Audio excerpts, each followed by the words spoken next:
এই আসিফ মাহমুদের খামখেয়ালিপনায় তিনি আজকে এই জনতার মেয়র ইশরাককে কোনোভাবে বসতে দিতে চায় না।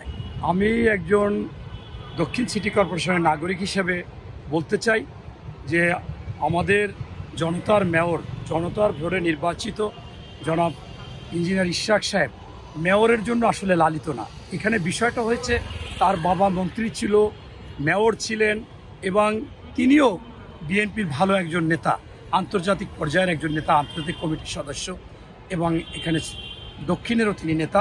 কিন্তু আজকে দেখেছি যে চিলড্রেন পার্টি নামে খ্যাত একজন উপদেষ্টা, যিনি যার নামে অযাচিত অনেক অনেক অনেক অনেক অভিযোগ, তার এপিএস 311 কোটি টাকা দুর্নীতি করেছে কাগজ কলমে এবং তিনি বিভিন্ন জায়গায় চাকরি দিয়েছে, তার বাবা খামখেয়ালি করেছে। এই আসিফ মাহমুদের খামখেয়ালিপনায় তিনি আজকে এই জনতার মেয়র ইশরাককে কোনোভাবে বসতে দিতে চায় না। এখানে তার একটা ইগো এবং কেন আইনের প্রতিফলন হবে না।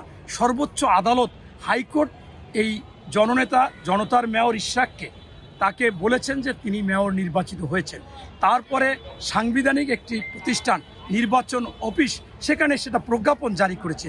তারপরেও বিভিন্ন রকম চল চাতুরি, বিভিন্ন রকমের কৌশল অপকৌশল ব্যবহার করে এই আসিফ মাহমুদ, যিনি দুর্নীতিতে নিমজ্জিত, তিনি আজকে তাকে এখানে বসতে দিতে চাচ্ছে না, শপথ নিতে দিতে চাচ্ছে না। সেই মুহূর্তে মনে করতেছে জনগণ যে তাকে জনসাধারণ সবাই মিলিতভাবেই এখানে শপথ পড়িয়ে জনতার মেয়র, জনগণ শপথ পড়িয়ে এখানে তাকে মেয়র হিসাবে বসাবে। একদিনের জন্য হইলেও সে মেয়র এখানে বসবেন এবং তিনি এই কাজ করবেন।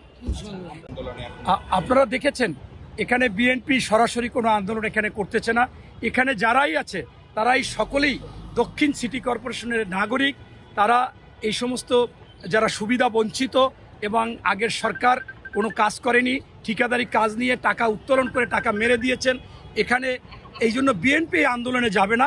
আর এখানের দক্ষিণ সিটি কর্পোরেশনের জনগণ, বিশেষ করে শ্রমিকরা এবং এই সিটি কর্পোরেশনের শ্রমিকরা মনে করে যে এই সিটি কর্পোরেশনকে যদি রক্ষা করতে হয়, সঠিকভাবে পরিচালিত করতে হয়, তাহলে সর্বোচ্চ আদালত, হাইকোর্টের আদালতের রায় মান্য করতে হবে, নির্বাচন কমিশনের রায় এবং এই প্রজ্ঞাপন জারি মান্য করতে হবে।